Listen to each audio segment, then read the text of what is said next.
विदुर जी धृतराष्ट्र को बता रहे हैं कि ये 6 लोग ऐसे हैं कि जो सदा दुखी रहने के लिए ही जगत में आए हैं। उसको चाहे कितने भी अच्छे संग में रखो, वो ऐसे होते हैं कि संग प्रूफ जिसको बोलते हैं, किसके भी संग में रखो उस पर कोई असर नहीं होगा। आपको लगे कि क्या हर एक के ऊपर संग का असर होता है तो उस पर संग का असर नहीं होगा। किसी कवि ने बहुत सुंदर किया है और कहा है कि मनुष्य लोमड़ी के संग कम रहता है फिर भी बड़ा शातिर है, शेर के संग कम रहता है फिर भी क्रूर है, और घर में स्वान पालता है फिर भी वफादार नहीं रहता। कुछ लोग ऐसे होते हैं कि जो संग प्रूफ होते हैं, और कहते हैं ये 6 प्रकार के लोग ऐसे हैं कि जिनको चाहे कितनी भी संपत्ति दे दो, कितने बड़े ऐश्वर्य से उनको निला दो, सुखी नहीं होंगे। बोले कौन? सबसे पहले कहा ईर्ष्या, यानी जिसके मन में ईर्ष्या है और ईर्ष्या सदा रहती हो। दूसरा, जिसके मन में द्रुणा रहती हो। तीसरा, जिसके मन में असंतोष रहता हो। चौथा, जिसके मन में बहुत क्रोध रहता हो। पांचवा, सदा सभी के ऊपर शंका। और छठा, दूसरों के भाग्य के ऊपर जीने की वृत्ति, दूसरे के ऊपर भाग्य के ऊपर वो मेरा कुछ कर देगा। ये जब आ जावे तो कहते हैं ये 6 व्यक्ति ऐसे हैं जो कभी सुखी नहीं रह पाते। सबसे पहले कहा कि ईर्ष्या, और ईर्ष्या यानी यदि कोई अच्छा कार्य भी कर रहा है, कोई अच्छी प्रवृत्ति भी कर रहा है, लेकिन व्यक्ति का स्वभाव होता है, सामने आएगा तो बढ़ाया करेगा, अरे देखो आप कितना सुंदर कर रहे हो, बहुत अच्छा कर रहे हो, लेकिन जैसे ही पीठ दिखी बहु चग्यो छे ने पड़श। ये वृत्ति है। ये वृत्ति अपनी है कि न अपन किसी का अच्छा देख पाते हैं और न अच्छा बोल पाते हैं। और ईर्ष्या की वृत्ति तो यहां इस लेवल पे, और वो मानसिक रोगी हो जाते हैं। कई बार नहीं होती, किसी की कोई अच्छी गाड़ी खड़ी हो या अच्छी गाड़ी किसी ने नहीं ली हो, और कई लोग ऐसे होते हैं सहन न हो, जाके लीटा करेंगे तब उसको सहन मिलेगा, बिगाड़ के आएंगे। अब उनको लगे उसमें क्या सुख मिलता होगा, बोले नहीं ये ईर्ष्या। और ईर्ष्या का लेवल इतना बढ़ गया है, इतना बढ़ गया है, ऐसे नहीं सोचेंगे कि हम भी मेहनत करेंगे उस व्यक्ति की तरह, हम भी प्रयत्न करेंगे और हम भी ये अचीव करेंगे, ये प्रेरणा ले तो उसका कल्याण हो।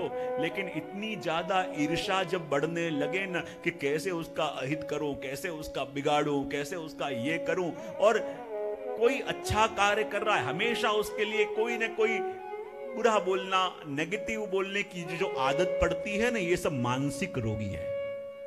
और ये मानसिक रोगियों को चाहे कितने भी सुविधा या सुख में रखो, वो हमेशा दुखी रहेंगे, क्योंकि ईर्ष्या का स्वभाव उनका हो गया है। दूसरा, द्रुणा करने वाले और हेट करने वाले। और कई लोग ऐसे होते हैं ना, कितना भी अच्छा माहौल दो लेकिन हमेशा कुछ ना कुछ बोलेंगे, कुछ करेंगे, स्वभाव होता है। ये सब मनोरोगी है।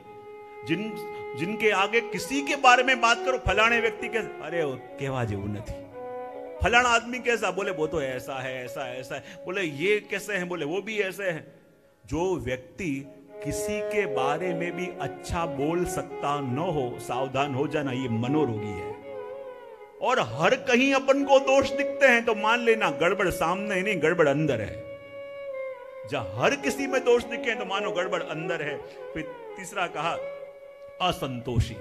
असंतोषी यानी उसको कितना भी दे दो, संतोष जिसके अंदर न होता हो ना, उसको कोई भी सुखी नहीं कर सकता। देखो जीवन में सफल होना चाहिए, मेहनत करनी चाहिए, लेकिन एक सीमा हमें बांध के रखनी चाहिए कि इतना अब मैंने किया, फिर मैं कुछ समय अपने परिवार के लिए भी, मैं अपने और कार्य के लिए, आत्म कल्याण के लिए भी दूंगा।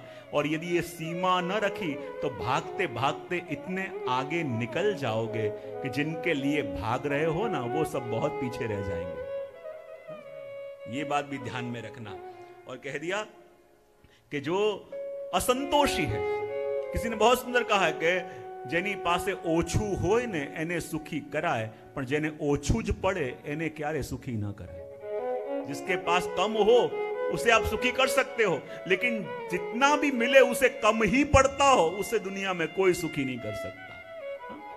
और आगे कहा कि जो क्रोधी हो, हमेशा छोटी छोटी बातों में जो क्रोध कर रहा है, और कहते हैं ना, और कोई आपसे कहे कि ये क्रोध क्यों कर रहे हो, और अपने आप को सावधान करने की जगह, अपने आप को अलर्ट करने की जगह अपन ये आर्ग्यूमेंट करते हैं कि नहीं अब जो मेरा स्वभाव है यही है, ये बदल नहीं सकता, बदल नहीं सकता, यानी अपन ने लॉक कर दिया है कि अब यही करता रहूंगा। तब वो व्यक्ति धीरे धीरे अपने से छूटा, परिवार से छूटा और समाज से भी छूटेगा। इसलिए क्रोध से भी बचो, क्यों क्रोध है तो मानो आपको कोई सुखी नहीं कर पाएगा। चौथी वस्तु, कई बार कहता हूं मैं कि जैसे एक व्यक्ति भी घर में शांत क्रोधी हो ना तो पूरा घर का माहौल बिगड़ जावे, और ऐसे एक व्यक्ति भी जो घर में शांत हो जावे ना तो अपने आप उसके वाइब्रेशन सब जगह स्प्रेड होने लगते हैं। आगे कहा सदा शंकित रहने वाला, सदा हर एक के ऊपर शंका, कोई आपका अच्छा भी कर रहा हो ना तो भी डाउट, क्यों ऐसे कर रहा होगा, इसमें इसका लाभ क्या होगा। कोई यदि अच्छा भी आपके बारे में कह दे, अच्छा भी सोचे, और हर एक पे शंका। अब देखो, यदि आपको किसी के ऊपर संशय है, आपको किसी के ऊपर कोई डाउट है, शंका है, तो एक बार उसके पास आप क्लियर कर लो, और जब क्लियर हो जाए फिर खबरदार जो दूसरी बार वही वस्तु क्लियर करने गए तो बोले क्यों, क्योंकि समझने वाला होगा ना वो एक बार में समझ जाएगा, और जो एक बार में नहीं समझे वो आपके सामने नहीं करेगा, छुप के करेगा। एक बार जो समझदार होगा मन की वस्तु को शेयर कर लो, आप डाउट क्लियर कर लो, डाउट क्लियर हो गया, फिर बस आप उसके प्रति निश्चिंत हो जाओ। यदि उसके अंदर इमोरल होगा तो उसी समय वो नहीं करेगा, और यदि करना ही ठान के बैठा है तो फिर आप उसको रोक नहीं सकोगे, और वही संशय संशय करते रहोगे, और जिसके मन में एक बार संशय घुसा ना फिर उसके जीवन में से शांति हमेशा के लिए गई।